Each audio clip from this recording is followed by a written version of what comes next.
آج کے دور کے اندر نا جہاں مرضی آپ چلے جائیں، اکثر دیکھنے میں آئے بیماریوں کی شدت ہے۔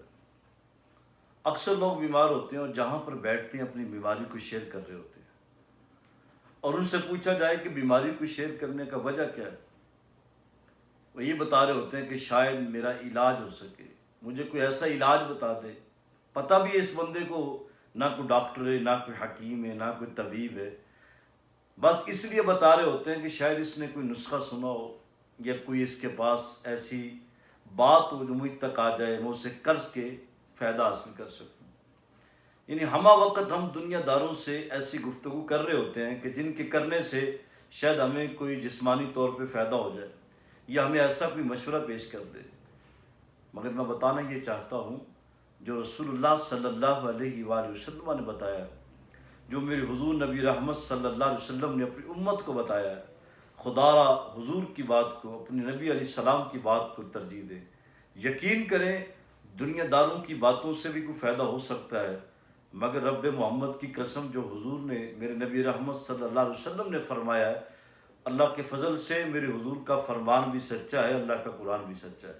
یہ کبھی نہیں ہو سکتا بندے کو اس کا فائدہ نہ حاصل ہو۔ مسئلہ اس کے اندر ہے کہ رسول اللہ صلی اللہ علیہ وآلہ وسلم نے قرآن پڑھنے کے بارے میں اور قرآن سے شفا حاصل کرنے کے بارے میں بارہا فرمایا، اور آقا علیہ السلام نے سورۃ الفاتحہ کے بارے میں، جس کو سورۃ الشفا بھی فرمایا۔ بخاری شریف کے اندر موجود ہے، حضور نبی رحمت صلی اللہ علیہ وآلہ وسلم کی بارگاہ میں ایک مسئلہ آیا۔ صحابہ کہتے ہیں ہم کسی سفر میں تھے اور رات کا وقت ہو گیا، ہم نے قبیلے کے قریب ہی پڑاؤ ڈال لیا۔ رات کا کچھ حصہ گزر گیا تو وہاں پہ ایک بچی آئی اور آ کر کہنے لگی، آپ میں سے کوئی حکیم ہو، طبیب ہو، کوئی علاج کر سکتا ہو؟ پوچھا ہوا کیا ہے؟ کہتی ہمارے قبیلے کا جو سردار ہے اسے کسی زہریلی چیز نے ڈس لیا ہے، تو آ کر اس کا کوئی علاج کر سکے۔ صحابہ کہتے ہم میں سے ایک صحابی کھڑے ہوئے، کہتے چلو بیٹا میں تمہارے ساتھ چلتا ہوں، اس کا علاج کرتے ہیں۔ اب تھوڑا سا یہ دل لگی سے سماعت کیجئے۔ کہتے جب صحابی اٹھ کر بچی کے ساتھ گئے، جا کر دیکھا جس سے بندے کو موت اور زندگی کی کشمکش آئی ہو اور نزاع کی علام آئے ہو، اسے کوئی بچانے والا آ جائے یا اسے کسی چیز کا وسیلہ بن جائے تو ساری زندگی بندہ اس کا احسان نہیں بھولتا۔ جب چھوٹی سی بیٹی صحابی رسول کو لے کے قبیلے کے سردار کے گھر پہنچی، اس کے منہ سے جھاگ نکل رہی ہے، زہریلی چیز نے اثر کیا ہوا ہے، مرنے کے بالکل قریب ہے۔ جب اس حالت میں دیکھا صحابی نے، تو صحابی نے کچھ پڑھ کر دم کیا۔ اللہ کے فضل و توفیق سے جیسے ہی پڑھنا تھا ساری بیماری ختم ہو گئی۔ وہ قبیلے کا سردار اللہ کے فضل و توفیق سے، اللہ کے حکم سے، صحابی کے دم کرنے کی برکت سے وہ بالکل صحت یاب ہو گیا۔ اب صحابی واپس جانے لگے، کہنے لگے تمہارا کام ہو گیا، میں جا رہا ہوں۔ جب جانے لگے قبیلے کے سردار نے پیچھے سے آواز دی کہ جانے والے یار، مجھے اللہ نے بڑا مال دیا ہے، میرے پاس کتنا مال ہے، ذرا جلد۔